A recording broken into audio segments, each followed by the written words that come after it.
வணக்கம் அன்பு நண்பர்களே, அனைவருக்கும் இனிய வணக்கம்.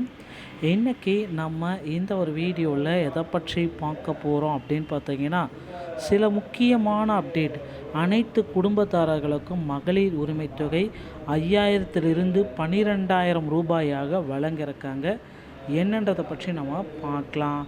முதல் முறையாக நம்ம சேனலை பார்க்குறீங்க அப்படின்னா சப்ஸ்கிரைப் அண்ட் பெல்லை கிளிக் பண்ணி வச்சுக்கோங்க. வாங்க வீடியோக்குள்ளே போகலாம். 2026ஆம் ஆண்டு அதாவது இந்த ஆண்டு நடைபெறவுள்ள தமிழ்நாடு சட்டமன்ற தேர்தலை முன்னிட்டு அதிமுக அறிவித்துள்ள முக்கிய தேர்தல் வாக்குறுதிகளில் இந்த ஆதாரம் உங்களுக்கு விளக்கும். இதே போல் டிவிகேவும் அறிவிச்சிருக்கு, டிஎம்கேவும் அறிவிச்சிருக்கு. அதிமுக ஆட்சிக்கு வந்தால் அனைத்து ரேஷன் அட்டைதாரர்களுக்கும் ஒரு முறை மட்டும் 10,000 ரூபாய் கருணை தொகை வழங்கப்படும் என்று அக்கட்சியின் பொதுச் செயலாளர் எடப்பாடி பழனிசாமி அறிவித்துள்ளார்.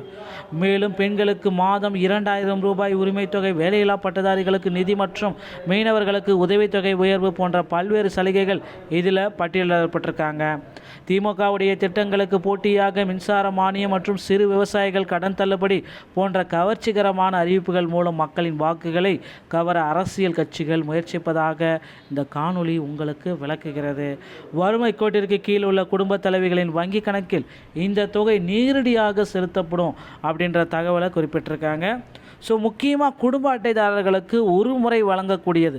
அனைத்து குடும்ப அட்டைகளுக்குமே 10,000 கருணை தொகை வழங்கப்படும். பொங்கல் பரிசுடன் கூடுதலாக 1000 ஆண்டுதோறும் வழங்கப்படும். பொங்கல் பரிசுடன் 1000 ரூபாய் ரொக்கப்படும் ஒவ்வொரு ஆண்டுமே உங்களுக்கு வழங்கப்படும். சொத்து வரி மற்றும் மின்சார உயர்வை மக்கள் சந்திக்கும் நிதி சுமையை குறைக்க அதிமுக ஆட்சிக்கு அமைந்தால் ஒரு முறைக்காக உங்களுக்கு 10,000 ரூபாய் வழங்கப்படும். அனைத்து வகை ரேஷன் அட்டைகளுக்கும் இது பொருந்தும். 5 வகையான ரேஷன் அட்டைகளுக்குமே இது பொருந்தும் அப்படின்றத குறிப்பிட்டே சொல்லியிருக்காங்க. பெண்கள் மற்றும் முதியோர் நலன் குழவிளக்கு திட்டம் 2000.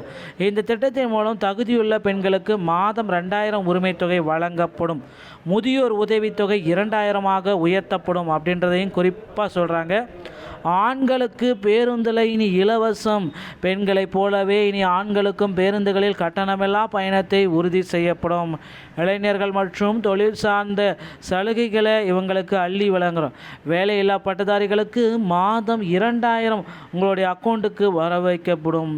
வேலைவாய்ப்பு அலுவலகத்தில் பதிவு செய்து காத்திருக்கும் பட்டதாரிகளுக்கு மாதம் 2,000 உதவித்தொகை வழங்கப்படும் அப்படின்றத குறிப்பாக சொல்கிறாங்க.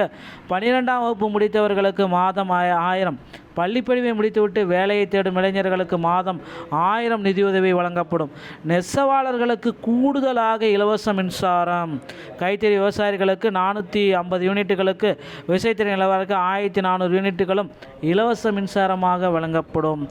மீனவர்களுக்கு 10,000 உதவித்தொகை வழங்கப்படும். மீன்பிடி காலத்தில் மீனவர்கள் வழங்கப்படும் உதவித்தொகை 8,000 10,000ஆக உயர்த்தப்பட்டது.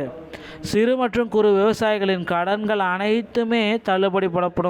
நகர பகுதிகளில் உள்ள நடைபாதை மற்றும் சிறு மற்றும் கூட்டுறவு விவசாயிகள் கூட்டுறவு வங்கிகளில் கடன் வைத்திருந்தால் அந்த கடன்கள் அனைத்துமே உங்களுக்கு தள்ளுபடி செய்யப்படும் என்ற மாதிரி ஒரு அறிவிப்பை வெளியிட்டிருக்காங்க. இது எல்லாமே எந்த கட்சி அப்படின்னு பார்த்தீங்கன்னா ஏடிஎம்கே. இதே போல் டிவிகே, டிஎம்கே எல்லா கட்சியிலுமே இந்த டைம் பார்த்திங்கன்னா அள்ளி கொடுக்க போகிறாங்க. மக்களே, இனி வரும் காலங்கள் மகளிருக்கு பார்த்திங்கன்னா மாதம் கைக்கு 10,000 ரூபாய் வரைக்கும் அக்கௌண்ட்டில் வர வைக்கிறதுக்கு மத்திய அரசு ஒரு திட்டமோ மாநில அரசு ஒரு திட்டமோ எதாவே சேர்த்து உங்களுக்கு பார்த்திங்கன்னா ஒரு மாதத்திற்கு 10,000 ரூபாய் உங்கள் அக்கௌண்ட்டில் கிரெடிட் செய்ய போகிறாங்க. ரெடி ஆகிக்கோங்க. அடுத்தடுத்த தகவல்களை நீங்கள் தெரிஞ்சுக்கணும் அப்படின்னா நீங்கள் நம்முடைய சேனலை சப்ஸ்கிரைப் அண்ட் பெல்லை கிளிக் பண்ணி வச்சுக்கோங்க. மீண்டும் ஒரு நல்ல தகவலோடு நான் உங்களை சந்திக்கிறேன். நன்றி, வணக்கம், தேங்க்யூ.